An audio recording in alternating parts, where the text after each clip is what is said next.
Hi, எல்லாரும் எப்படி இருக்கிறீங்க? எங்கே நிற்கிறோம்னு பார்த்தா எங்கள் வீட்டுக்கு பின்னுக்கு இருக்கிற ஒரு கோயிலுக்கு நிற்கிறேன். இப்போ நான் கோயிலில் நிற்கிறேன்னு சொன்னேன்னா கோயிலை காணையில் நினைப்பீங்க.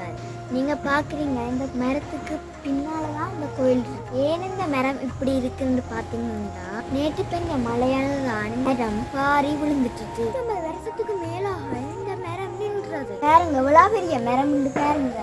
இந்த கோயிலுக்கு இந்த மரம் தண்ணலான்ன்றது இந்த மரமும் விழுந்துட்டு.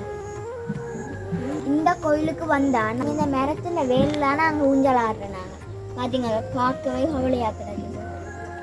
மரம் விழுந்ததால பென மரமும் சரிஞ்சு போட்டுது. அதுவும் அப்பா விழுமென்று கேட்டு சுடிதான். நானும் தம்பியும் வந்தா மரத்துல ஆழ மேல இதுல விளையாடுறது ரொம்ப சந்தோஷமா இருக்கும். ஆனா இப்ப தானே கவலையாக மழை கூறுது. இப்ப நாங்க கூட்ட போறோம். வீடியோ பிடிச்சி லைக் பண்ணுங்க, பெல் பட்டினை கிளிக் பண்ணுங்க. பாய்.